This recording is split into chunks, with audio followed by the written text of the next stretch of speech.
The first thing Owen Donnelly did every morning was stand on his porch and stare at the horizon until the sun climbed high enough to remind him that another day had come without his permission.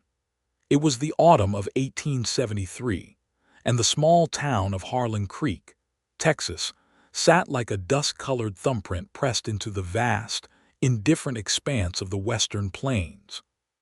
The town had a general store, a livery stable, a saloon called the Rusty Nail, a church that doubled as a schoolhouse on weekdays, and a doctor who drank more than he healed. There was a post office squeezed between two buildings and a barber shop where men discussed politics they barely understood. It was the kind of town that had no grand reason to exist except that someone had once stopped there and decided not to keep moving. Owen's property sat at the far edge of town, separated from the nearest neighbor by a quarter-mile of scrubby mesquite and red clay. He had 300 acres, a decent water well, a barn that needed paint, and a porch that wrapped around the front and eastern side of the house. He had built the house himself after the war, when his hands still shook at night, and he needed something to do with them during the daylight hours. He had cut every board, driven every nail, and plastered every wall with a grim, mechanical determination that had nothing to do with pride and everything to do with survival. He was 31 years old, which felt considerably older than it sounded. The war he had come back from was the war between the states, and he had fought for the Union because his father had believed in certain things and had raised Owen to believe in them too. His father had not come home. 3 of his closest friends had not come home. Owen had come home, but something essential had remained on those fields, and he had spent 9 years trying to figure out exactly what it was and whether it was worth the effort of going back to look for it. He ran cattle, about 60 head, with the help of a hand named Clem, who was 53, mostly deaf in one ear, and deeply uninterested in conversation that did not involve horses or weather. Owen appreciated this about Clem more than he could say, which was fortunate because he rarely said much anyway. His house was clean. His land was ordered. His days were quiet and predictable, and nothing in them surprised him, and he told himself on the better mornings that this was a fine way to live. He had not laughed since before the war. Not once. Not a true laugh, not a genuine eruption of unexpected joy. He had smiled occasionally, the polite contractual kind, the kind that did not reach anywhere near his eyes. But a laugh, the kind that seizes a man before he can stop it, the kind that comes from a place below thought and above grief, that had not happened since he was 22 years old, standing in a field in Ohio with his brother Daniel, watching their neighbor's pig escape through a fence and scatter a church picnic in every direction. Daniel was gone too. Not the war. Fever, 3 years after the war ended. The fever had taken Daniel quickly and without the dignity of a battlefield, which Owen found, in its own terrible way, harder to accept. So Owen stood on his porch in the mornings and stared at the horizon and let the days pass over him like weather. On the morning of October the 3rd, 1873, a wagon came down the road from the direction of Amarillo with a particular quality of chaos that Owen had never seen from a vehicle not actively on fire. He heard it before he saw it. There was the standard sound of a wagon, the creak and clatter and the steady percussion of hooves, but overlaid on this were other sounds that he could not immediately identify. High, agitated, rhythmic sounds. A kind of collective vocalization that rose and fell in waves. He squinted down the road and watched the wagon appear from behind a stand of cottonwood trees along the creek bend, and he identified the additional sounds. Chickens. The wagon was carrying, by his rough count, somewhere between 30 and 40 chickens, housed in what appeared to be a remarkable assortment of jury-rigged wooden crates, old feed sacks fashioned into enclosures, 2 actual proper chicken coops that had been bolted somehow to the wagon bed, and in the case of one particularly determined hen, simply roosted on the driver's left shoulder as if this were a normal arrangement. The driver was a woman. She was somewhere in her mid to late 20s, with dark auburn hair that the wind had absolutely dismantled from whatever arrangement she had attempted that morning, so that it streamed and coiled around her face and shoulders like something alive. She wore a practical brown dress with a canvas work apron over it, boots that had seen considerable mileage, and a hat that had been pushed to the back of her head by what appeared to have been an enthusiastic confrontation with a low branch somewhere on the road, because it sat at an angle that no one would choose deliberately.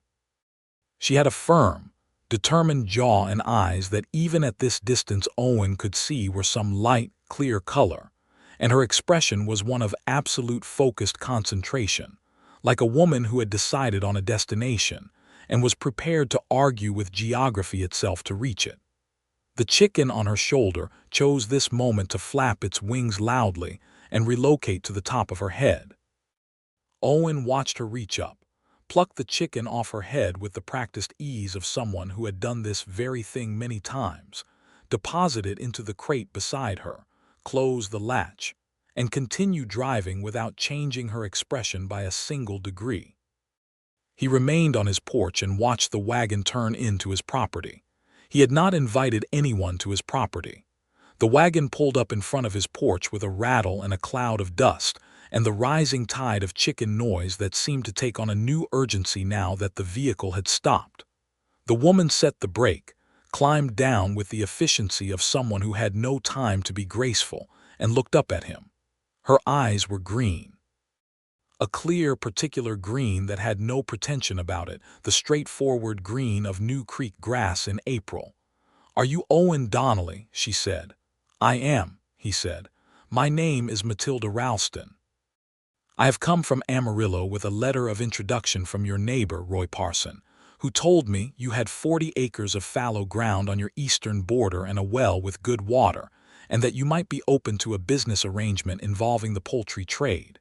She reached into her apron pocket and produced a folded, slightly travel-worn letter. "I have his letter here." Owen looked at her. He looked at the wagon. He looked at the letter she was extending toward him with the no-nonsense directness of a woman presenting evidence in a courtroom. "Roy Parson," he said slowly, "is my neighbor. He has not spoken to me since July, when we disagreed about a fence line." Matilda Ralston did not lower the letter. "He did not mention that," she said. "I expect he did not." "Nevertheless," she said, and she said the word with a kind of patient finality, as if it were sufficient response to most of the complications life presented, "I have traveled 2 days from Amarillo with 41 chickens, and I need somewhere to keep them. The letter describes your property as well suited. I have money to pay a fair rate for the use of the land, and I can work independently and will not require anything of you except the space and the water access. If you wish to read the letter, I believe Roy Parson has written it in fairly thorough detail, though his spelling is something of an adventure." Owen looked at her for a long moment. He was not by temperament or habit an impulsive man. He thought things through carefully and quietly, and usually concluded that the safest answer was no. "Where are you staying?" he asked. "I have not arranged that yet," she said. "I came here first as I understood this to be the most pressing requirement. The chickens need to be settled before I can think about anything else. And if I say no," she thought about this. The wind moved through the yard and stirred the dust around her boots and ruffled the feathers of approximately 41 chickens simultaneously. One of them issued a particularly pointed opinion from inside its crate. "Then I will have to find alternative accommodation for the chickens," she said, "and I will have driven 2 days for nothing, and that will be very frustrating, but it will not kill me. I have survived worse than frustration." She said the last sentence matter-of-factly, without drama, like someone reporting weather, and something about the simplicity of it struck Owen in a way he could not have explained. He stepped down off the porch. He took the letter from her hand and read it. Roy Parson's spelling was, as advertised, an adventure, but the intent was clear enough. The man had apparently told Matilda Ralston that Owen's eastern 40 acres were sitting empty, and that Owen was a decent man who kept to himself and would likely welcome the income. Owen resented being characterized this way, mostly because it was accurate. He folded the letter and handed it back. "The eastern parcel has a fence that needs some repair on the north side," he said, "and the water access is a quarter-mile walk from the barn." "I have walked farther," she said. "The barn has 2 empty stalls. You can use one for supplies." Her expression did not become effusive or grateful in the way he had half expected. It became, if anything, more settled, like something that had been uncertain had now resolved. "Thank you," she said. "I will pay you fairly. What do you consider a fair rate?" They stood in his yard and negotiated, and she was precise and direct and did not flutter or apologize for knowing what she wanted, and Owen found this unexpectedly restful. Most conversations required him to do social work he lacked the equipment for. This one simply required him to state facts and have them met with other facts, and by the time they had agreed on terms, he realized he had been talking for longer than he usually talked in an entire week. "I'll need to unload before dark," she said. "I'll help," he said, and he was not entirely sure why he said it, because Clem was in the south pasture, and there was no practical reason for Owen himself to spend his afternoon unloading chickens, and yet here he was, reaching for the latch on the first crate. The next 3 hours were educational in ways Owen had not anticipated. He had thought he understood chickens, in the abstract, as a farmer. He understood that they existed, that they laid eggs, that they required feed and water and protection from foxes. What he had not understood was that individual chickens had very specific personalities, and that Matilda Ralston knew each of these personalities with the intimacy of a family member who has lived in close quarters for an extended period. "That one is called Augustine," she said, lifting a large, imperious-looking Rhode Island red out of a crate and tucking her under her arm with the ease of long practice. "She is the senior hen, and she will need to be installed first so that the others take their cue from her. If you put the younger ones in before Augustine settles, they will panic and there will be chaos." "All right," Owen said, watching Augustine survey her new surroundings with the expression of a queen inspecting a province she found only mildly satisfactory. "That one behind you is called Sergeant," Matilda continued. "He will challenge you if you move too fast. Go slowly and don't make direct eye contact until he's decided you're trustworthy." Owen looked at Sergeant, a large, pale rooster with the gaze of a professional skeptic. Sergeant looked back at Owen. "And this one," she said, producing a small, frantically energetic hen from somewhere in the wagon, "is Clover. She is the youngest and she is not very bright, but she is very affectionate, which compensates to some degree." Clover immediately attempted to climb Owen's arm. "She likes you," Matilda said, and there was something in her voice when she said it, some small warmth that she immediately covered over with practicality. "You can hold her if you want while I open the barn stall." Owen stood in his yard holding a small chicken called Clover, who had nestled into the crook of his arm with the deep contentment of a creature that felt she had arrived somewhere good, and he looked at Matilda Ralston moving efficiently toward his barn with Augustine under one arm, and he experienced something strange. It was very brief, just a few seconds, a lightness somewhere behind his sternum, like a window cracking open in a room that had been sealed for a long time. He pushed it back down and carried Clover into the barn. Matilda Ralston was not staying on his property. That had been made clear in the negotiation. She had arranged lodgings in town with the widow Carver, who rented out her spare room to decent women of limited means, and she would come out to the property each morning and leave each evening. This was a practical and appropriate arrangement, and Owen approved of it. What he had not anticipated was that having 41 chickens on his property would make the property considerably louder. The morning after Matilda had installed her flock, Owen stepped out onto his porch at his usual early hour, prepared for his customary silent communion with the horizon, and was instead greeted by the full collective opinion of 41 chickens regarding the quality of the morning. Sargent in particular seemed to feel that dawn was an occasion that merited announcement, and he announced it with a dedication and volume that Owen suspected could be heard in Amarillo. Owen stood on his porch and listened to this, and thought that he should have said no. Then Clover, who had apparently discovered that the slats of her enclosure were spaced in a manner that accommodated her particular lean profile, squeezed through and made her unhurried way across the yard and up the porch steps, and sat down on the porch railing and looked at Owen with her small, bright, uncomplicated eyes. Owen looked back at her. "You should not be here," he told her. Clover ruffled her feathers contentedly. He went inside and got her a small piece of biscuit from breakfast, and came back and held it out to her, and she ate it from his hand with delicate, precise pecks, and he sat down in his porch chair and drank his coffee while a chicken sat on his railing and watched the sunrise with him. And this was how Matilda Ralston found them when she arrived at 7 in the morning. She pulled her horse to a stop at the edge of the yard and looked at the scene before her. Owen in his chair with his coffee, Clover on the railing. "She has escaped," Matilda said. "She has," Owen agreed. "I will reinforce her section of the enclosure today." "She seems content," Owen said, and then was surprised he had said it. Matilda looked at him with those clear green eyes for a moment, and then she dismounted and led her horse to the hitching post and went to work. That was how it began. The days moved forward with a new texture that Owen had not asked for and could not quite bring himself to reject.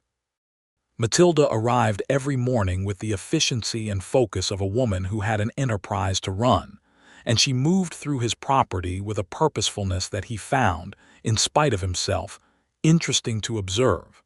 She had ambitions that became clear over the first week of their acquaintance. She was building a business. She sold eggs to the general store in town, to the saloon kitchen, and had aspirations to sell to the hotel in the next town over, which was larger.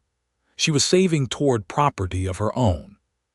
She had plans drawn, in a careful, precise hand, in a small ledger she kept in her apron pocket, and Owen had glimpsed these plans once when she had been making notes at the side of his barn, and the wind had turned a page columns of figures, small architectural sketches of chicken houses, notes on feed costs and projected yields.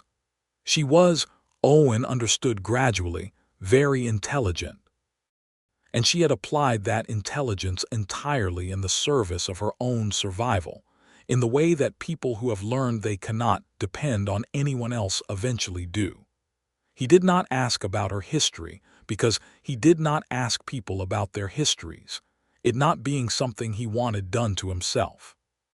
But he was perceptive enough to read the outline of it in the way she moved and spoke, in the absence of references to family, in the quality of her self-sufficiency, which had the specific density of something that had been earned the hard way.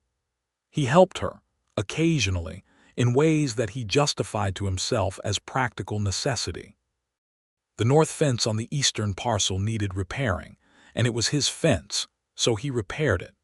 The water trough needed cleaning, and it was his water trough. When one of the chicken coops developed a problem with the latch mechanism on the third week, he looked at it one afternoon after his own work was done and fixed it, because a man did not leave a broken latch on a coop on his own property.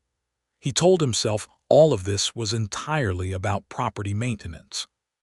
Matilda, to her credit, never made a fuss about the help. She said thank you with the same direct simplicity she said everything else, and got on with her work, and this suited Owen better than gratitude would have.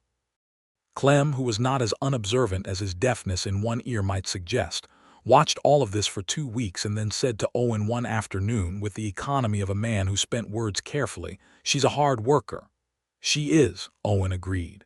"Good-looking too," Clem said, in exactly the same tone he might use to note that a fence post was straight. Owen did not respond to this. Clem squinted at the horizon. "You should probably ask her to eat supper with you sometime," he said. "That would be neighborly." "She's not my neighbor," Owen said. "She's a tenant." Clem said, which meant he disagreed but had decided not to argue. Owen thought about this for 3 days before deciding he should probably not think about it at all. On the 18th day of Matilda's tenancy, there was a problem. Owen was in the barn doing the morning feeding when he heard the sound from the eastern pasture that no one who kept animals ever wanted to hear. It was the sound of agitation and alarm, a collective rising panic, and he dropped what he was doing and went at a run. He found Matilda already there, having arrived moments before him from the other direction, and the source of the trouble was immediately apparent. A large coyote, bolder than most, had gotten into the lower corner of the enclosure where the youngest hens were kept. It had Clover in its jaws. What happened next happened in about 4 seconds. Matilda grabbed the fence post beside her, wrenched a loose board free with a strength that surprised him, and went directly at the coyote with a decisive authority that was remarkable to witness. The coyote, confronted with this unexpected aggression, dropped Clover and bolted through the gap in the fence. Matilda scooped Clover up immediately and was checking her over before Owen had crossed the last 20 yards to her. Her hands were quick and expert, running over the small bird's feathers and body. Clover was ruffled and indignant but appeared to be largely unharmed. "She's all right," Matilda said. Her voice was slightly unsteady, just barely the only crack Owen had heard in it so far. "She got lucky." Owen looked at the gap in the fence. He looked at Matilda. There was a small scratch on her left hand from the board. She hadn't noticed it yet. "Your hand," he said. She looked down. "Oh," she said with the mildly interested tone of someone noticing minor damage to equipment they use. "That's nothing." "Come to the house," he said. "I have something for it." She looked at him for a moment, still holding Clover against her chest. Then she looked at the fence. Owen could see her calculating. "I'll repair the fence first," she said. "I'll repair the fence. Come to the house." Something passed across her face. A small, careful thing like a door considering whether it could safely open. "All right," she said. They sat at his kitchen table while he cleaned the scratch on her hand and applied a little of the carbolic salve the doctor in town sold for cuts. And it was such a simple, ordinary thing, sitting at a kitchen table with another person, and yet Owen could not remember the last time he had done it. The kitchen felt different with someone else in it. Not bad different. Just different in the way that a room that has been dark for a long time feels different when someone opens a window. "Thank you," Matilda said. "It is not serious," Owen said. "No," she agreed. "I have had worse." She said it without self-pity, the same way she said everything. He found himself wanting to ask. He stopped himself. But she seemed to sense the question he hadn't asked, because after a moment she said, "My husband died 4 years ago. It was not a good situation before that. I came west afterward because I wanted to start clean somewhere no one knew my name. I saved up from working wherever I could, and I bought the first chickens 2 years ago, and I have been building up from there." She told him this without drama, with a kind of quiet steadiness, the way someone tells a story they have told to themselves so many times that it no longer requires decoration. Then she looked up at him with those honest green eyes as if she were simply offering information and he could do with it whatever he chose. "I am sorry," he said. He meant it. He was not certain which part he meant it for most, the dead husband or the bad situation before that, but he meant it for all of it. She nodded. "And you," she said, "you have the look of a man who has been carrying something for a long time." It was the most direct thing anyone had said to him in years. "I was in the war," he said, and said nothing else, because those 4 words contained everything and said nothing, and that was the truest thing he knew how to say. She nodded again slowly. She seemed to understand that he was telling her the weight of it, not the details, and that this was what mattered. "Is that when the farm started?" she asked. "When I came back," he said. "I built the house when I came back. I needed something to do with my hands." She looked around the kitchen. The neat, careful construction of it. The clean lines and the solid joints, and the particular quality of something built not with pleasure but with need. "It is a very good house," she said, and she said it like she knew what she was seeing. He cleared his throat. "You should have the fence looked at more closely. I'll go this afternoon. There may be more weak points in the lower section." She stood up and took her hand back from the table where it had been resting during the conversation. And she was Matilda Ralston, who ran a chicken operation and paid rent on time and did not require anything from anyone. And he was Owen Donnelly, who kept his distance and ran cattle and stared at horizons. "Thank you for the hand," she said. "Thank you for not letting the coyote take Clover," he said, and he meant it, and he did not examine why he meant it quite so much. She smiled at that. It was a small smile, quick and genuine, and it changed her face in a way that he noticed considerably more than was appropriate.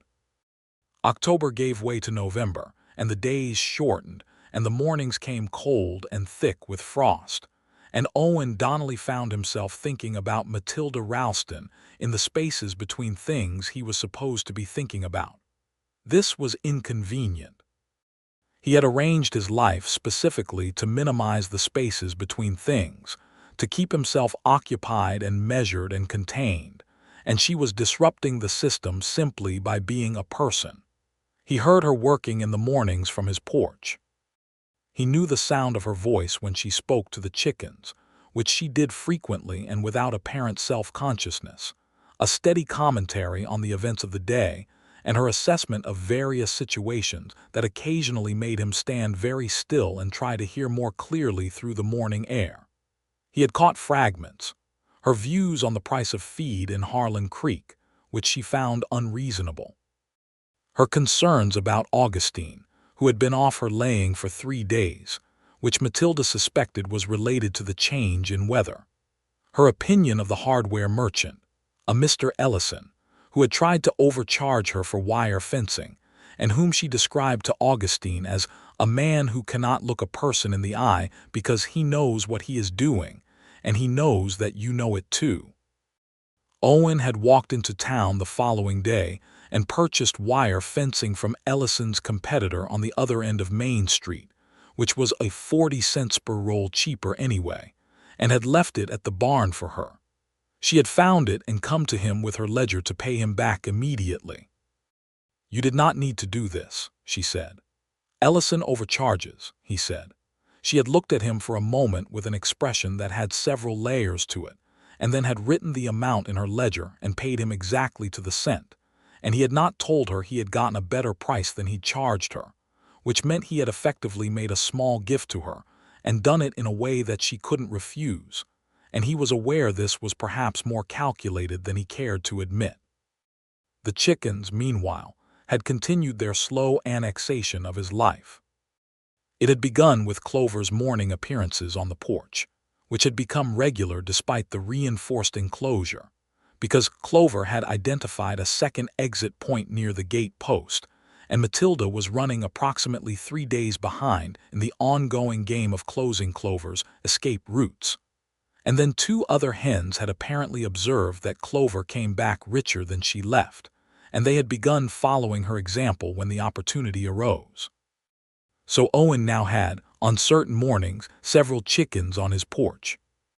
And on the morning of November the 7th, 1873, which was a morning he would remember for the rest of his life, he came out of his house at first light to find that Matilda's entire operation had somehow, in a sequence of events that he could not entirely reconstruct, and that she would later describe as a latch failure of catastrophic and simultaneous proportions, ended up on his porch.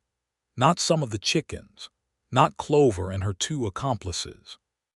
All 41 chickens, ranging from the small and flighty to Augustine herself, who had apparently walked up the porch steps of her own deliberate accord, and was now occupying the center of the porch like a general who has taken a position and intends to hold it. Owen stood in his doorway and looked at this. Sargent was on the porch railing. 3 hens were inspecting the front door with the serious interest of prospective buyers. 2 were on the porch swing.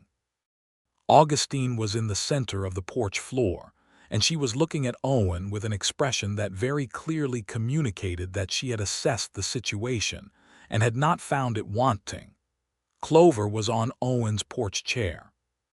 Owen stood in his doorway for a long moment, and then, from somewhere so deep inside him that he had believed it no longer existed, From that place below thought and above grief where it had been waiting for 9 years in the dark, it happened. He laughed. It started as something small, a sound he barely recognized as coming from himself, and then it kept coming, rolling up through his chest and out of him in a way he could not stop and did not want to stop. He was laughing at 41 chickens on his porch, at Augustine's imperial calm, at Sargent standing on the railing like a general reviewing troops, at Clover installed in his chair as if she had always owned it. He was laughing the way he had laughed at 22 in that Ohio field, the way Daniel had laughed beside him, the full-body helpless kind that has no dignity and requires none. He put his hand on the door frame because his knees were not entirely reliable. He laughed until his eyes watered, which was not crying, which was entirely different, even if the distinction felt somewhat technical at this particular moment. Matilda arrived at 6:58, earlier than usual, already moving at a pace that indicated she had discovered the mass escape and was not pleased about it. She rounded the corner of the house at speed, ready for disaster, and stopped dead when she found Owen Donnelly standing in his doorway laughing at her chickens. She had not heard him laugh before. She had not been certain he could. She stood at the edge of the porch and looked at him, and she felt something shift in her chest that she recognized and had promised herself she would not feel again for a very long time if ever. Owen noticed her and tried to collect himself, which was not entirely successful because Augustine chose this moment to peck experimentally at his boot. "I am sorry," Matilda said, though she looked the opposite of sorry. She looked like someone watching something precious that she was afraid of frightening away. "I am going to get them back to the enclosure immediately." "The enclosure," Owen managed, "is apparently insufficient for the purpose." "I am aware of that," she said, and there was a brightness in her face that she was trying to moderate. He stepped down off the porch, very carefully so as not to disturb Augustine, and stood in the yard and looked at the scene before him and felt the laughter subsiding into something quieter and warmer. And he looked at Matilda Ralston standing at the edge of his yard in the early morning light with her hair still not entirely tamed from the night's sleep, and her green eyes bright, and a smile that she was keeping small by great effort. "They seem to like it here," he said. "They do not have reliable judgment," she said. "Augustine seems fairly certain." Matilda looked at Augustine, who was now examining the porch swing with concentrated attention. "Augustine is always fairly certain," she said.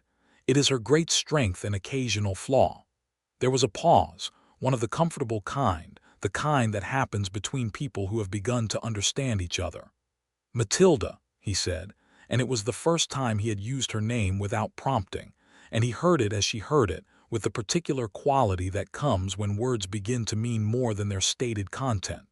She looked at him with those clear, direct eyes. "Would you eat supper here tonight?" he said. "I will cook. I am not extraordinary at it, but I am adequate." She considered this for exactly as long as it required serious consideration, and not one moment longer. "I would," she said. "Thank you." 7 o'clock, he said. "I will help you round up the chickens first," she said. And they spent the next 40 minutes rounding up 41 chickens from his porch together, and it was undignified and loud, and involved 2 escapes through the garden, and a standoff with Sargent that was eventually resolved by Matilda approaching him from the left at an angle he apparently found acceptable. And by the time it was done, they were both red-faced and breathless, and the livestock were returned to their rightful residents. Owen repaired the latch himself that afternoon. He also, without quite planning to, started building additional reinforcement around the base of the enclosure, working steadily through the afternoon with the same focused energy he had used to build the house.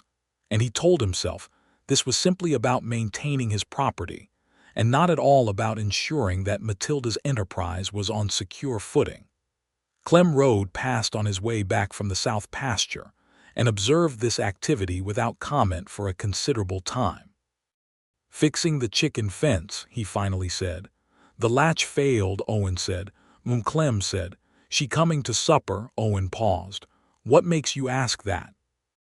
Man does not build a fence like that for a tenant, Clem said, and rode on. Owen watched him go and return to the fencing, and did not examine Clem's observation, mostly because he suspected it would not survive examination. Supper was beef stew, which Owen made from a recipe of his mother's that he had not used in years, rediscovering it from memory as he went. He had bread from the bakery in town, which he was not embarrassed about because there was no shame in buying bread from a baker. He had dried apple pie, also from the bakery, because there were limits to what he would claim competence in. Matilda arrived at 7 exactly, changed from her work clothes into a dress that was simple and blue and was clearly the best thing she owned, and she had managed her hair into order, and she was very pretty in a way that Owen had been aware of in the abstract, but which now, when she was sitting at his kitchen table with the lamplight warm on her face, became considerably more concrete. They talked through supper the way that people do when they have been careful with each other for a while, and have suddenly stopped being quite so careful. She told him about Amarillo, where she had worked in a hotel kitchen before she saved enough for her first chickens, and about the women who had helped her when she arrived with nothing and the women who had not, and about what she had learned from both.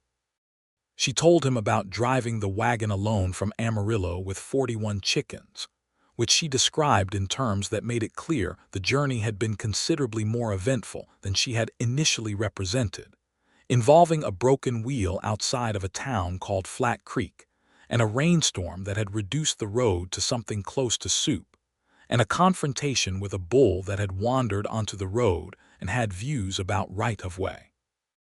"You drove that wagon alone all the way from Amarillo," Owen said. "I did," she said, "with 41 chickens. They are good company," she said, "mostly. And you did not think to hire someone to come with you." "I could not afford to at first consideration," she said. "And then at second consideration, I realized I had been managing by myself for 4 years, and I was probably going to keep managing by myself, and that spending money I did not have on the theory that I needed someone else to get things done would set a wrong kind of precedent in my own head. So I drove the wagon alone." Owen looked at her across the table.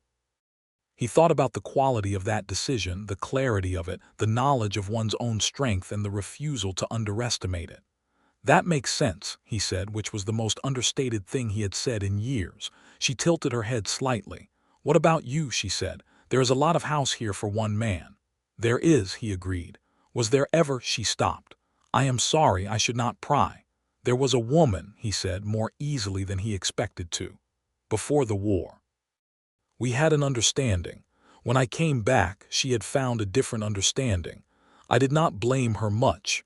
I was not easy to be around when I first came back. I was not easy to be around for some years after." "Are you easy to be around now?" Matilda asked. The directness of it almost made him smile. "You would have better information on that than I do," he said. She considered him seriously for a moment in the way she considered everything seriously, with those precise green eyes. "I find you very easy to be around," she said quietly. "I did not expect to." The lamp flickered in the draught from the window. "I did not expect it either," he said. November became deeper and colder, and something between Owen Donnelly and Matilda Ralston grew with the careful, undeniable logic of things that are meant to grow. He started thinking of her presence on his property not as an arrangement but as a fact, the way the water in the well was a fact, or the sun rising over the eastern pasture was a fact. She was part of the daily reality of the place, and when she was not there, her absence had its own particular texture. He started looking for reasons to be working near the eastern pasture in the mornings. He told himself this was about the fence, then about the water trough, then about an entirely spurious concern about the soil quality near the creek bend that required him to be in that area of the property with some regularity. She did not call him on this. She simply included him in whatever she was doing when he happened to be nearby, describing Augustine's improved laying record in a tone that suggested he would naturally be interested, asking his opinion on the price of corn compared to wheat for feed purposes, showing him the pages of her ledger where her projections for the spring quarter were beginning to look encouraging. He was interested in all of it. This surprised him more than he could say. He told her things he had not told anyone. Not the whole weight of things, not the war stories he carried like stones in his pockets, but pieces. He told her about Daniel. He told her about Ohio and the farm where he had grown up and his father's belief in certain things, and the price those beliefs had cost. He told her that he had built this house as an act of will rather than hope, that he had not been building towards something as much as he had been keeping himself occupied enough not to look down. She listened with her full attention, the way she did everything, without trying to fix or redirect, and when he finished she was quiet for a moment and then she said, "I think building anything at all, even without hope, is a kind of faith. It is just faith that has not had time to become conscious of itself yet." Owen sat with that for a long time afterward. On the last Saturday of November, there was an event in town that Harlan Creek called a social, which meant that the church hall was swept clean and chairs were arranged around the edges, and someone played a fiddle and people danced. Owen had not attended one of these in 3 years, not since the last time Clem had persuaded him by describing it as a business opportunity to discuss cattle prices with the Hendricks brothers, which had in fact been a modest social gathering and nothing more. Clem mentioned the social on Thursday with the elaborate casualness of a man who has been thinking about how to bring something up. Owen said he would think about it. On Friday morning, Matilda mentioned in passing that the widow Carver had described the social and suggested she attend to meet more of the town's residents, which would be useful for the business. Owen said he would probably attend as well. The social was lively by Harlan Creek standards, which meant about 40 people in a hall designed for 30, and a fiddle player who knew perhaps 8 songs and cycled through them with democratic regularity. Owen stood near the wall for the first 30 minutes, which was his usual strategy at these events, and watched the room. Matilda arrived with the widow Carver, who was a comfortable, sociable woman of 60, who immediately released Matilda into the room like a boat pushed off from shore, and Matilda moved through the room with an adaptable ease that was interesting to watch. She spoke to people. She was direct and warm, and she was selling herself in the best sense of the word, making people understand that she was a permanent and useful part of this community, and Owen watched her do this and felt something that took him an embarrassingly long time to identify. He was proud of her. He did not know what to do with that, because pride of that kind implied a relationship that had not been formally established, so he put it somewhere and went to get a cup of the weak punch they served at these events. She found him by the wall at some point in the second hour and stood beside him with her own cup and said, "This is very similar to every social I have ever attended in any town in Texas. I expect they are all variations on the same evening," he said. "Do you dance?" she asked. "I know how," he said. "Whether that qualifies as dancing is a matter of interpretation." She looked at him with that small, honest smile. "That is a yes with reservations." "It is." The fiddle moved into something slower, and people rearranged themselves on the floor, and Owen looked at the space between them and made a decision of the kind he had not made in a very long time, a decision that required moving towards something rather than away from it. "Would you like to dance?" he asked. "Yes," she said immediately, which told him that she had been waiting for him to ask, which told him something important. He was not a natural dancer. He was precise and careful and slightly stiff about it, like a man following instructions written in a language he reads, but does not dream in. But Matilda was patient, and she matched his tempo instead of fighting it, and by the end of the song they were moving together in a way that was more than the sum of its parts, and he was aware of her hand in his and her other hand on his shoulder and the particular fact of her nearness in a way that had stopped being abstract. She looked up at him once, near the end of the song, and he looked down at her, and there was a moment of complete plainness between them, just two people seeing each other clearly. The song ended. They stayed where they were for approximately 3 seconds longer than the song required. "Thank you," she said. "Thank you," he said. He walked her home to the Widow Carver's house that evening, and at the gate she turned and looked at him in the cold November night with the stars clear overhead and said, "Owen." "Yes," he said. "I want you to know that I am not looking for someone to need," she said. "I have learned not to need in the way that makes you weak, and I have worked too hard to unlearn it to go back. What I am saying is that if anything is happening between us, which I think might be the case, I am coming to it as someone who chooses it, not someone who requires it. Do you understand what I mean?" He looked at her steady, clear face. He understood exactly what she meant because it was precisely the thing he would have wanted to say if he'd had the clarity to say it first. "I understand," he said, "and I want you to know that I have been half alive for a long time, and I am not looking to attach that to you either. I am not looking for you to fill something. I am just—" He stopped, because words were not his most reliable tool. "I am just looking at you," he said finally. She looked at him for a long moment with those green eyes. "Good night, Owen," she said. "Good night, Matilda." He walked home under the November stars and felt the cold air on his face and the ground solid under his boots, and was more present in his own life than he had been in 9 years. December arrived with a wind off the plains that had teeth to it, and the first real cold of winter settled over Harlan Creek with a gray, serious finality. Owen began bringing supplemental feed to the chicken enclosure in the mornings before Matilda arrived, not because it was his responsibility, but because the walk down to the eastern pasture had become something he valued about his morning. The property itself had changed. Not dramatically, not in ways a stranger would notice, but Owen noticed. There were small industrious additions that Matilda had made.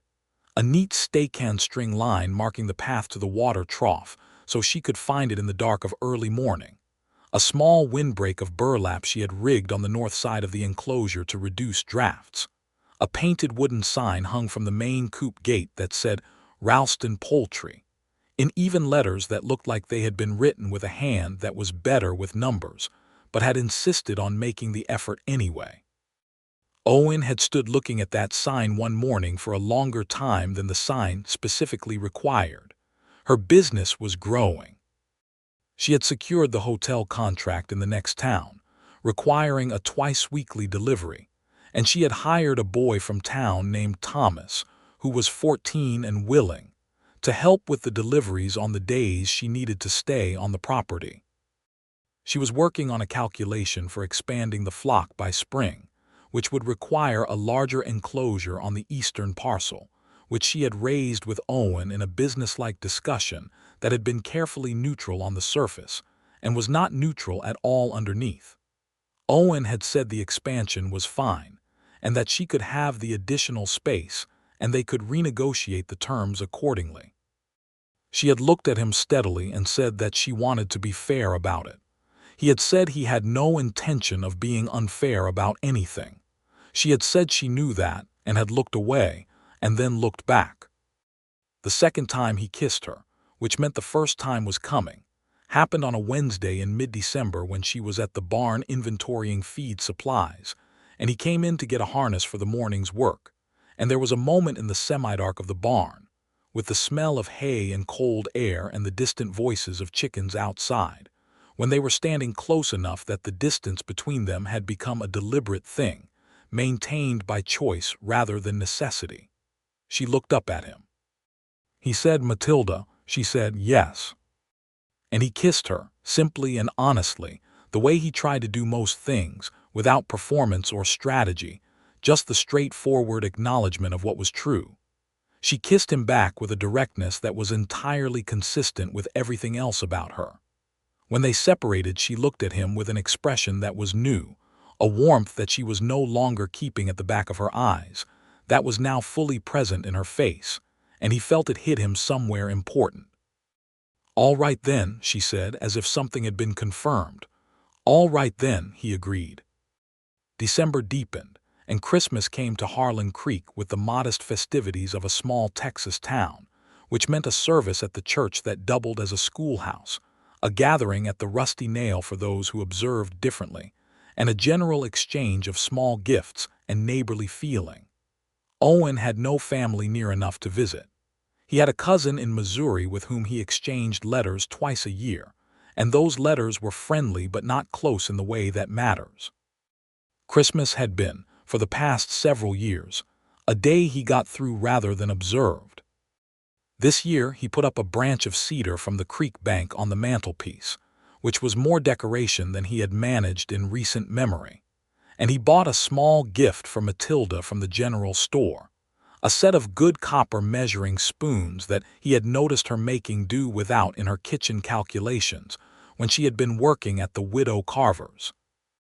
And he wrapped them in paper and tied a piece of twine around the parcel, and felt slightly ridiculous about the whole enterprise, and then decided he did not care. She brought him a book.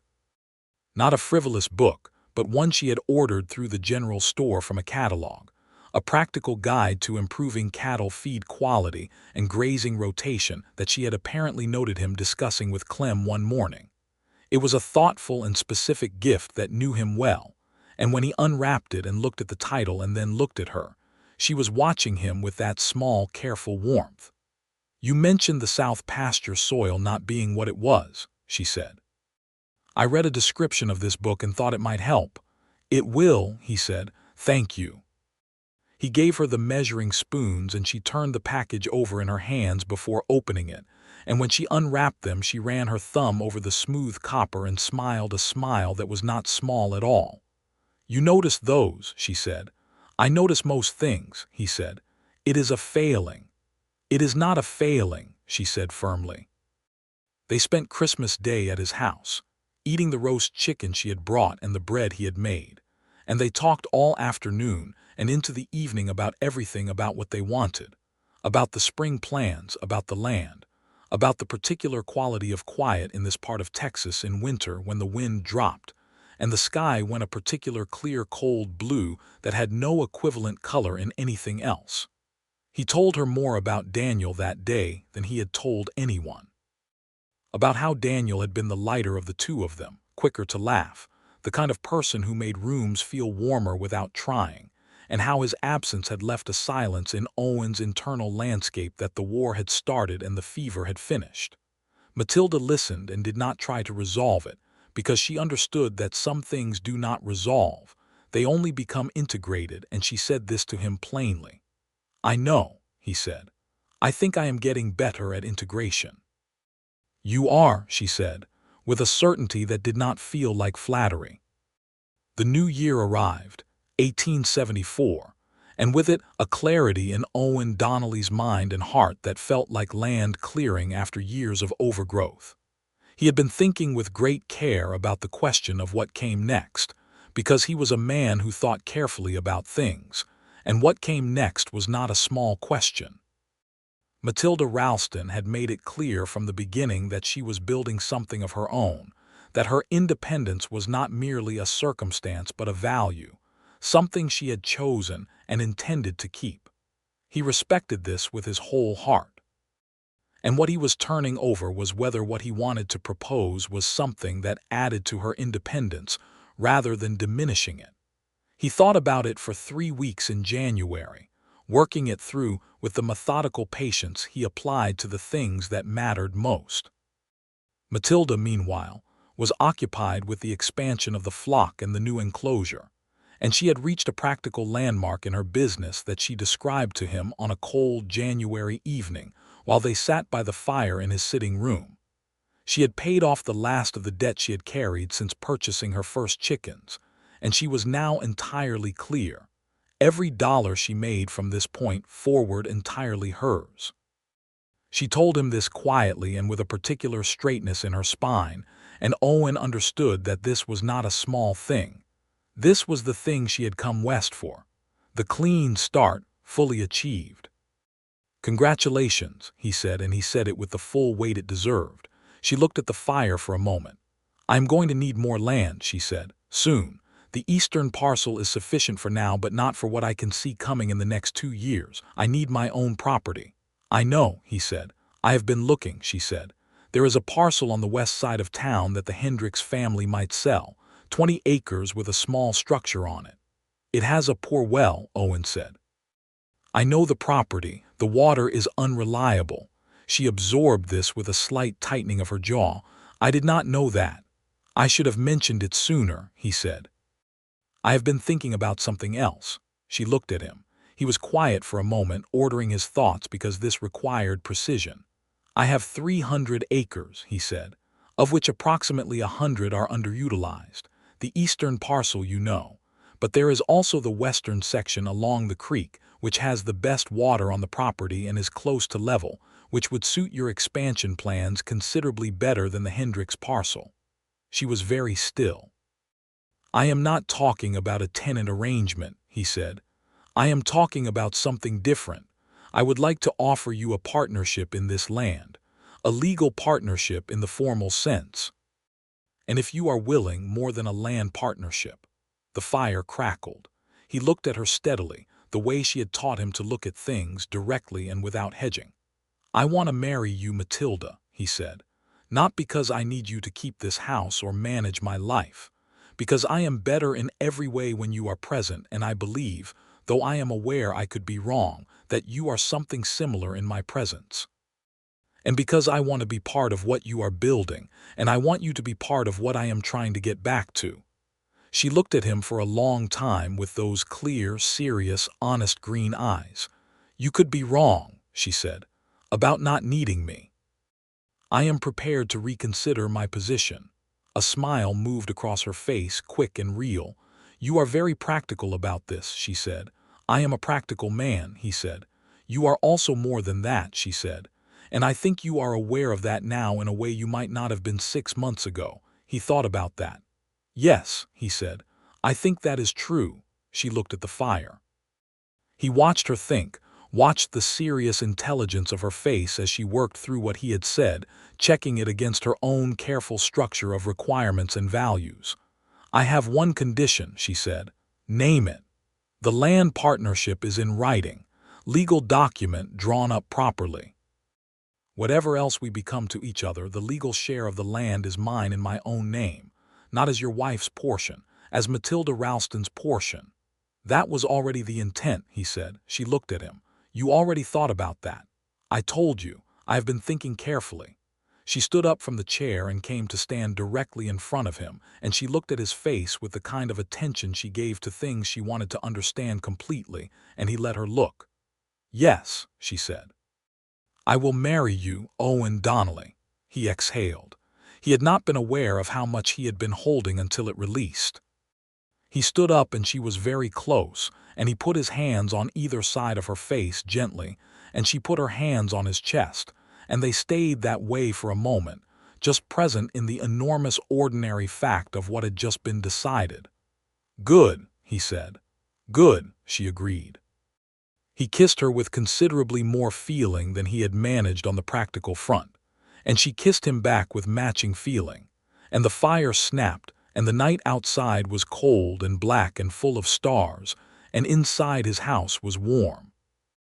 The town of Harlan Creek received the news of Owen Donnelly's engagement to Matilda Ralston with the combination of genuine pleasure and comprehensive nosiness that characterize small communities everywhere.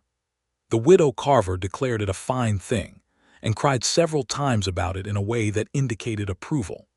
The general store owner gave Matilda a 5-cent discount on a bolt of fabric that she had not asked for and did not entirely want, but accepted with grace.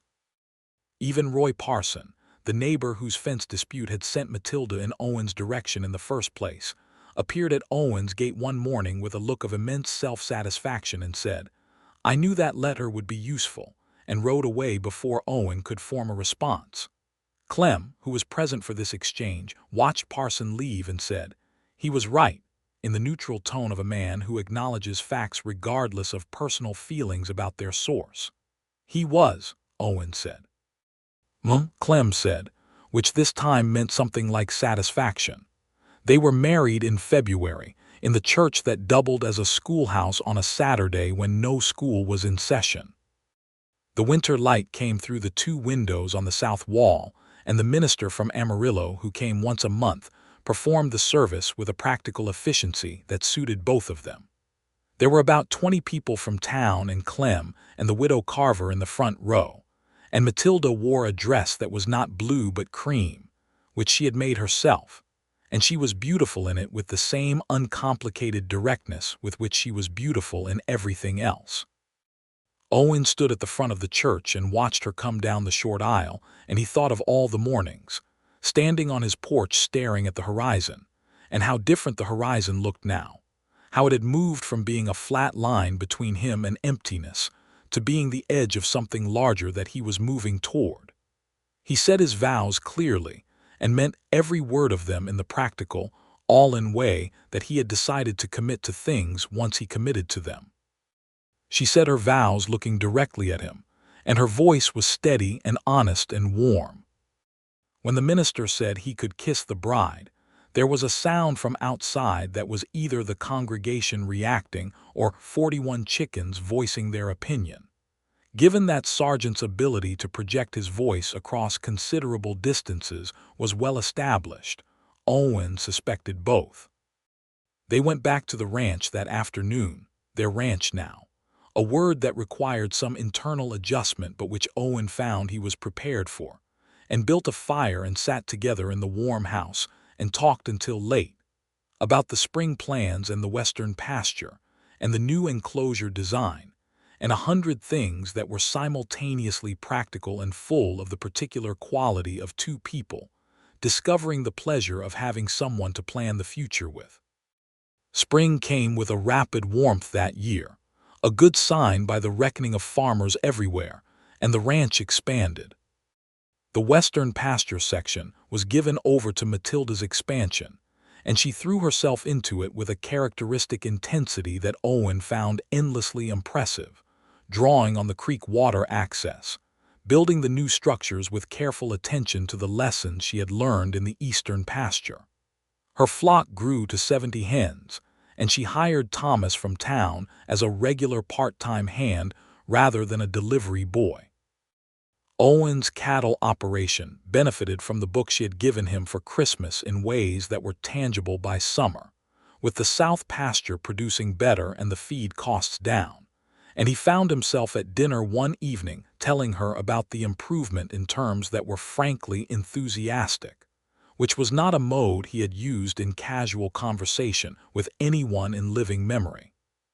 She listened and asked good questions and offered observations that were sharp and useful, because she understood the mathematics of a farming operation in her bones, and he realized that somewhere in the past 7 months he had gone from a man who spoke primarily in necessary sentences to a man who came home at the end of the day looking forward to dinner not because of the food, but because of who he would eat it with.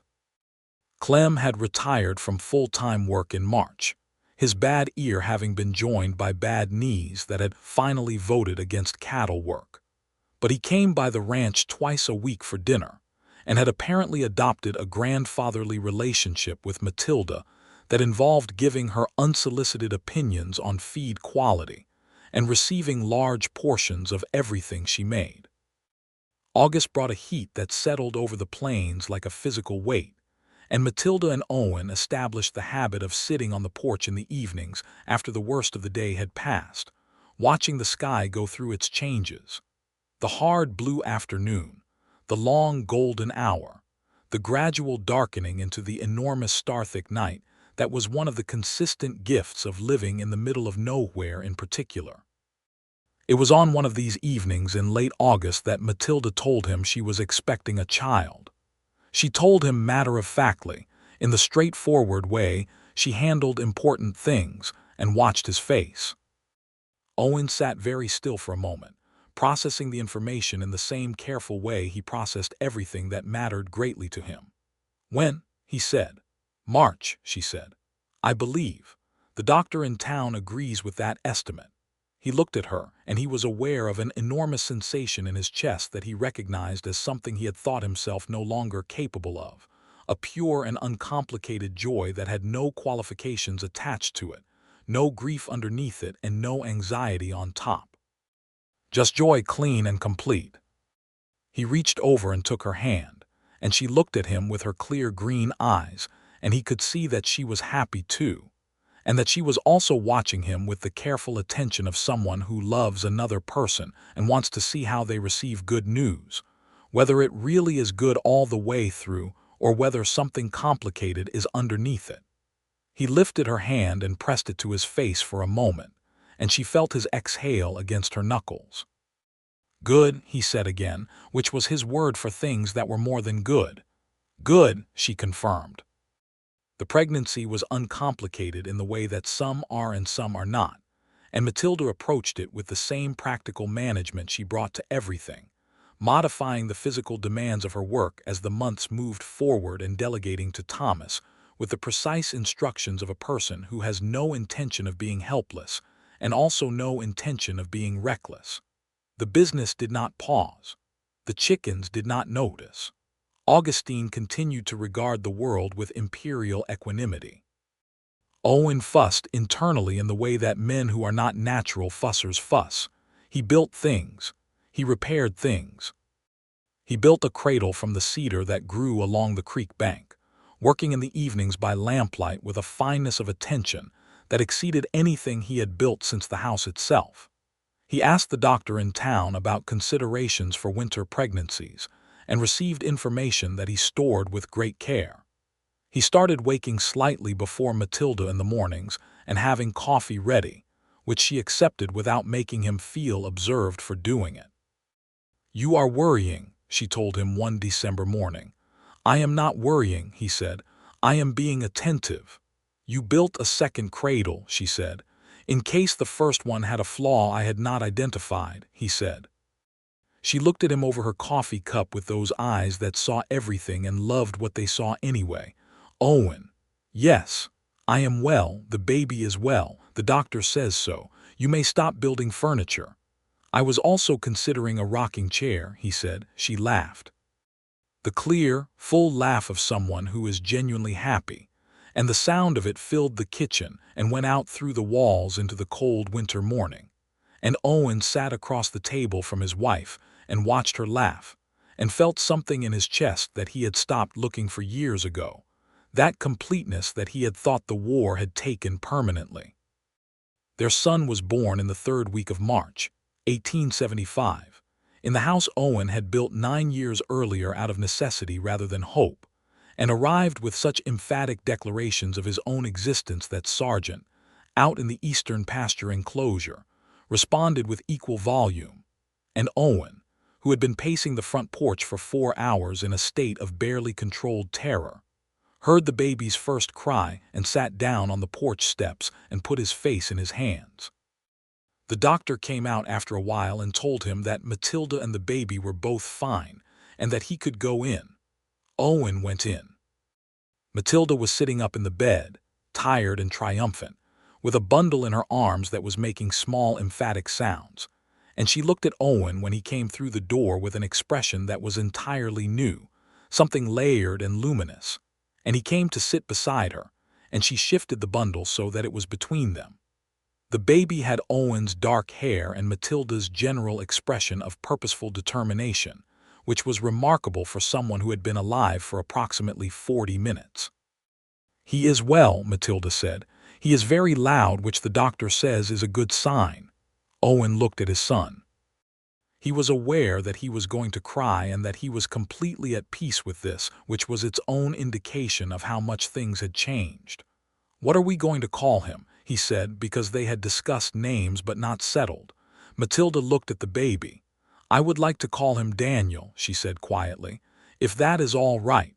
Owen looked at her. He had mentioned Daniel to her carefully on several occasions, the weight and the loss of it, and she had listened and held it with the same care she held everything. "Yes," he said, and his voice was not entirely steady. "That is more than all right." Daniel Donnelly was, from his first weeks of life, a creature of spectacular opinions about the immediate quality of his circumstances, which he communicated with a directness that was entirely his mother's. He was also, when satisfied, a creature of considerable warmth and engagement, which seemed to divide itself between both parents. Clover, whose security breach record had not improved in 18 months, was found on the porch on the first morning after Daniel came home from the doctor's checking visit in town, sitting on the railing with the proprietary ease of an established household member. And Owen had looked at her and said, "Do not go inside." And Clover had blinked at him with her small, bright eyes and had, for reasons best known to herself, remained on the railing all morning. Matilda had found this scene when she came out to sit in the afternoon sun with Daniel and had looked at Owen and then at Clover and said, "She is coming to pay her respects." "She is trespassing," Owen said. "She has been trespassing on this porch since October of 1873, Matilda said. "At some point that becomes a right of occupancy." Owen looked down at Daniel in Matilda's arms, and then at Clover on the railing, and then at Matilda, and the absurdity and the warmth of his life hit him in the chest with its full combined weight, and he laughed, the same kind he had laughed that November morning when the chickens were on his porch, the full undefended kind. Matilda watched him laugh and smiled her real smile, the wide, uncalculated one. "You laugh more now," she said. "I have more to laugh at," he said. "Is that the reason?" He looked at her, at his son, at his porch with its chicken, at the eastern pasture beyond where he could hear the flock going about their collective business in the afternoon air. "You are the reason," he said. "All of this is. You came onto my property without permission and brought 41 reasons for things to be different." 41 and a half, she said, looking at Daniel. 41 and a half, he agreed. The years that followed were not without difficulty, because no life is, and this one was set in a place and time that did not make ease its priority. The summer of 1876 brought a drought that tested every farmer in Harlan Creek, and Owen and Matilda navigated it together with the practical mutual respect that had characterized their partnership from the beginning, cutting costs in some places and holding firm in others, and working longer hours than they should have on days when the mercury sat at levels that made the air shimmer, and the cattle stand in whatever shade they could find. The drought passed, as droughts do, and the fall of 1876 brought rain, and the satisfying smell of wet earth after a long absence. And Matilda stood in the yard in the rain with her arms out and her face up, and Owen watched her from the porch with Daniel on his hip, and felt gratitude of a kind that he suspected people who had never nearly lost things could not fully access. During those harder years, Owen was also confronted once or twice with the realities of the land and the time they lived in. There were disputes with men who thought that a woman running a business operation was a fact to be undermined. A feed supplier in the next town who had developed a habit of shorting Matilda's orders and then expressing elaborate confusion when challenged. A situation that Owen had handled by accompanying her to the man's warehouse and saying very little in a way that communicated a great deal, standing beside her while she conducted her business and letting his presence mean what it meant. Matilda had thanked him afterward and then had said with perfect equanimity, "I would have managed without you." "I know you would," he said, "but it is faster with you," she admitted. "That's the marriage arrangement," he said. "Things go faster." She had laughed at that, and the laugh had the particular quality of being right, of matching the moment perfectly. In the spring of 1878, Matilda became pregnant with their second child, which arrived in November as a second boy, whom they named Henry, after Owen's father, and who arrived with considerably less drama than his brother had, but made up for it in subsequent months by climbing every surface that would hold him and several that would not. Owen, watching Henry at 10 months old attempt to scale the porch railing with the systematic determination of a small engineer, thought that his wife's tenacity had genetic dimensions. Daniel, at 3, regarded his brother with the complex feelings of a firstborn who had been unconditionally admired and had suddenly been presented with competition. This was managed through the judicious application of particular attention and the gift of a small carved horse that Owen made from creek cedar, which Daniel regarded as a diplomatic success. The ranch in these years had become a different thing than Owen had built it to be. It was still a working cattle operation, but it had also become Ralston Poultry, which had a formal name and a formal ledger and formal contracts with 3 hotels, 2 restaurants, and the general store in Harlan Creek, and which employed Thomas full-time and had recently taken on a second hand named Eliza, a young woman from a farm family outside of town who was capable and willing, and whom Matilda was teaching the management side of the business with the patient thoroughness of a woman who believed that what she had built should be able to outlast any individual person. Owen had watched this with admiration. He understood that Matilda was building something that was not only for her or for them, but was a kind of proof of something, of what was possible when a woman was given the space and the tools and kept from being diminished. He said this to her one evening. She had been quiet for a moment and then said, "I think about the women who helped me when I had nothing. There were 2 of them in Amarillo, women who had nothing much to spare either but shared it anyway. I cannot repay them directly, but I can make sure that what I build has room in it for someone who needs it. That seems like a kind of payment forward." Owen had looked at his wife and thought that she was one of the most consequential people he had ever known, and that she was spending her consequence on things that mattered, and that this was perhaps the most important quality a person could have. By 1880, Harlan Creek had grown. A new school had been built, a proper one that was only a school, and Daniel had started attending with the mix of enthusiasm and grievance that characterizes 4-year-olds encountering institutional education. The doctor had been replaced by a younger man from Missouri who drank considerably less, and a new family had moved in on the eastern border of Owen's property, filling the land that Roy Parson had vacated when he retired to live with his daughter in San Antonio. And these neighbors were pleasant people who admired the chicken operation and traded fairly. On a Sunday afternoon in the late summer of 1880, Owen and Matilda sat on the porch in the long evening light. Daniel was chasing Henry around the yard in a game that had clear rules known only to themselves.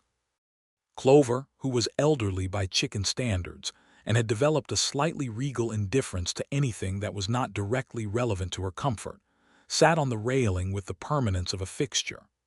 Augustine had died the previous winter of simple old age, attended by Matilda with the same care she gave everything that depended on her, and her absence was felt in the particular way that presences that have always been there are felt when they are gone.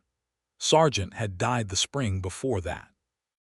The flock was largely younger birds now, a new generation, but Clover had outlasted them all, as the small determined ones sometimes do. Owen looked at his wife beside him, at the gray that had begun to come into her dark auburn hair at the temples, at the fine lines that the years and the sun had put around her eyes, at her hands that were brown and capable in her lap. She turned and looked at him. "What?" she said. "I was thinking," he said. "About." He was quiet for a moment, looking at their sons in the yard, at the long western light on the land that was theirs, at the particular quality of this evening in this place in this life. "Do you remember the morning your chickens got onto the porch?" he said. "All 41 of them." She smiled, and it was the wide, real smile. "I remember." "I had not laughed in 9 years," he said. "Did you know that?" She looked at him. "I suspected something like it," she said. "And then I came out my door and there was Augustine in the middle of my porch looking like she owned it, and Sargent on the railing and Clover in my chair." He looked at Clover on the railing, who was following this conversation with the same interested blankness she brought to everything. "And I could not stop. I laughed until I could not stand up properly." "I remember arriving and finding you," Matilda said softly. "I had never seen you laugh before. I did not know what it did to your face." "What does it do to my face?" She looked at him with those honest green eyes. "It makes you look like the person you were before whatever took the laugh away," she said, "and also a little like the person you are becoming, which I think might be better." Owen considered this. He thought about the man who had stood on this same porch 9 years ago staring at horizons that told him nothing. He thought about the boy who had stood in an Ohio field laughing with Daniel until neither of them could breathe. He thought about the man he was now, sitting in the evening light with his wife and his sons and a chicken on the railing. "I am much better," he said. "I know," she said, and put her hand on his. Daniel and Henry came barreling up the porch steps from the yard in the way of small boys for whom any transition between areas must be accomplished at maximum speed. And Henry, who had inherited Clover's capacity for improbable persistence, attempted to climb onto the railing beside Clover and was intercepted by Owen before this could reach its natural conclusion. "No," Owen said, holding Henry at arm's length while the boy demonstrated his opinion of being restrained.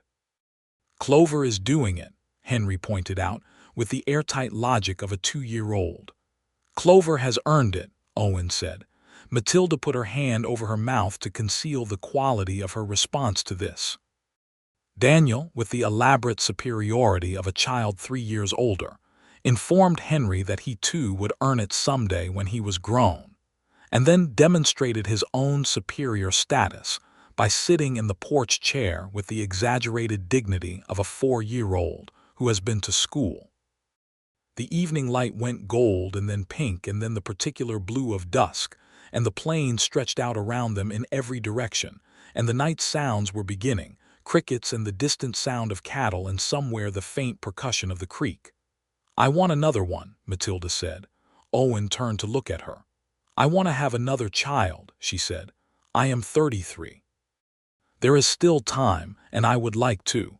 She looked at him with the same directness she had brought to everything from the first morning she had driven her wagon onto his property.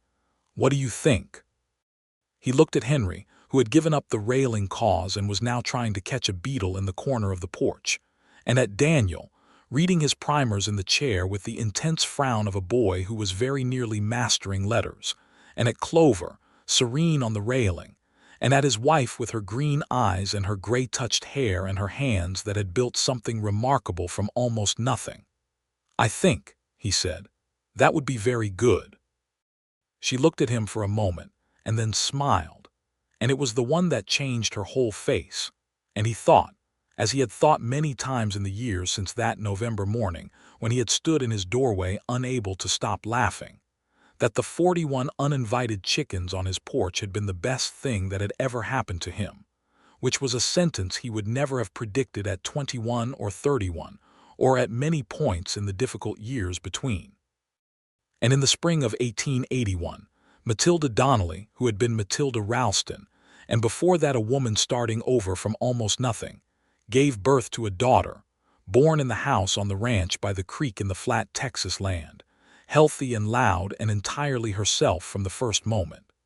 They named her Clara after no one in particular, simply because it was a name that suited her from the beginning, clear and strong. Owen held his daughter in the crook of his arm in the early morning, sitting in the porch chair while the household slept, and the plains went through their slow dawn colors, and Clover, old Clover, faithful Clover, the small determined hen who had started this whole cascade of events by finding her way through a fence and onto a porch, and into a porch chair, as if she belonged there, sat on the railing beside him with her eyes half closed in the morning warmth. He looked at his daughter's sleeping face. He thought about all the mornings he had stood on this porch, looking at the horizon like a man waiting to be told whether or not the world would continue to exist, and how the world had not asked his opinion on the matter, and had simply continued. And then it had sent him, one October morning in 1873, a woman in a chaotic wagon full of chickens who had driven 2 days from Amarillo, who had stood in his yard and handed him a letter, and said, nevertheless, with the flat finality of someone prepared to argue with geography, and who had, in the way that the most important things happen, changed everything. He had not laughed since before the war. And then she had moved her chickens onto his porch without permission, and he could not stop. And then she had moved, with that same directness and steadiness and clear green eyes, into his life, into this house he had built out of need, into the quiet he had surrounded himself with, and had made it into something entirely different, something that was not quiet but was full and warm and real. And she had done it not by fixing what was broken in him, but by standing beside it without flinching until he could stand beside it himself. Clara made a small sound in his arms and opened her eyes, and Owen looked down at his daughter with the full and unguarded face of a man who has learned, against his considerable prior experience, that the world can keep surprising you with good things. The sun came up over the eastern pasture. The chickens began their morning announcement. Somewhere inside the house, Matilda was waking, and in a few minutes she would come out onto the porch in the early light as she did every morning, and she would find Owen in his chair with their daughter and a chicken on the railing, and she would sit down in the chair beside his, and she would put her hand on his arm and they would watch the day begin together, and that would be enough, and it would be more than enough, and it would be everything.